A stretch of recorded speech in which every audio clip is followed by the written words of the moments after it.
rivière Dordogne traverse un territoire remarquable avec sa nature encore préservée, son patrimoine culturel exceptionnel et un art de vivre marqué par l'empreinte de la rivière. En 2012, le bassin de la Dordogne a été classé réserve de biosphère par l'UNESCO, renforçant d'autant plus cette volonté de préserver cet environnement dans une optique de gestion durable autour de l'économie et des usages. En 2018, 4 communes du bassin se sont associées à Épidore pour s'engager dans les atlas de biodiversité communale initiés par l'Office français de la biodiversité. Dans les documents d'urbanisme ou d'aménagement du territoire que les élus doivent mettre en place sur un territoire, mais sur à l'échelle d'une commune ou d'une intercommunalité, on a besoin de connaître la valeur des zones que l'on va transformer pour y faire nos activités. Donc l'ABC, ça vise avant tout à fournir, sous forme de carte, des informations sur le patrimoine naturel de manière à ce que ce soit pris en compte dans la politique de vie et d'aménagement du territoire. On s'intéresse beaucoup à ce qu'on appelle aussi la biodiversité ordinaire, puisqu'en France, on sait gérer les milieux extraordinaires. Il y a des réserves, il y a des zones de protection pour ça, mais il n'y a pas forcément ces espaces-là sur les espaces de vie où l'on est sur la commune. Et il y a une partie qui est très importante, c'est que cette connaissance du patrimoine naturel, il ne doit pas rester que dans le main des experts ou des scientifiques ou même des élus, il faut qu'il soit partagé à la population.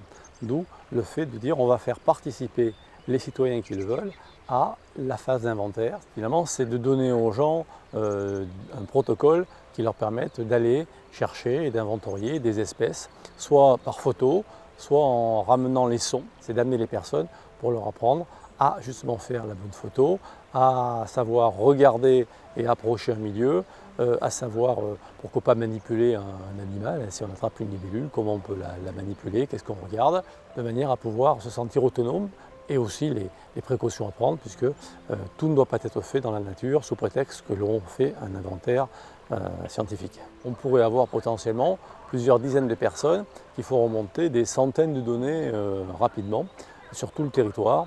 Et ça a beaucoup plus d'importance pour suivre la biodiversité et son évolution plutôt que d'avoir simplement le scientifique, tout compétent qu'il soit, qui ne suive qu'une espèce ou deux sur un territoire. Alors, pour que ce ne soit pas simplement un exercice ou un projet en guillemets politique porté par un ou des élus, il est important justement que ça percole dans les associations sur le territoire. Elles sont en général permanentes et elles ont la capacité de pouvoir faire durer cette activité-là. Les ABC, c'est aussi de la pédagogie de l'environnement. Aller au contact des enfants pour les sensibiliser à la biodiversité et réaliser un projet en faveur de celle-ci. Aujourd'hui, on est en train de mener donc, un projet pédagogique avec la classe de CE2, CM1 donc, de l'école de Carsac. Avant de pouvoir commencer, il fallait qu'ils sachent ce que c'est que la biodiversité, ce que c'est que le vivant, ce que ce sont les espèces. Donc on a travaillé en amont en classe sur toutes ces connaissances un peu techniques. Et donc aujourd'hui, on leur a proposé le projet de la haie Benjé en fait. Une haie en fait qui est favorable à la biodiversité. Ce matin, on a parlé de la haie qu'on va faire.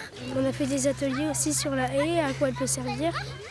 Ça peut faire des clôtures pour les animaux, ça peut protéger de la pluie, des pesticides et du vent, du soleil. Le but avec les enfants, ce serait de pouvoir poursuivre sur le long terme, de les ramener l'année prochaine, dans 2 ans, venir réobserver la haie Benjé pour voir comment elle évolue, comment évoluent les végétaux à l'intérieur, les animaux qui s'y seront installés. Bien que le projet qu'on mène aujourd'hui sur la haie Benjé soit réalisé par les élèves en fait, vont être un vecteur de communication auprès de la population de la commune. Ça qui est intéressant dans ce projet, c'est qu'en fait, le projet pédagogique sort de l'école et les enfants du coup sont vraiment un vecteur de communication sur la biodiversité et en général voilà, leurs paroles portent auprès des adultes, notamment leurs parents, et c'est vrai que ça va venir faire connaître encore d'une façon plus importante le projet sur la commune et puis sensibiliser globalement les adultes à la thématique de la biodiversité.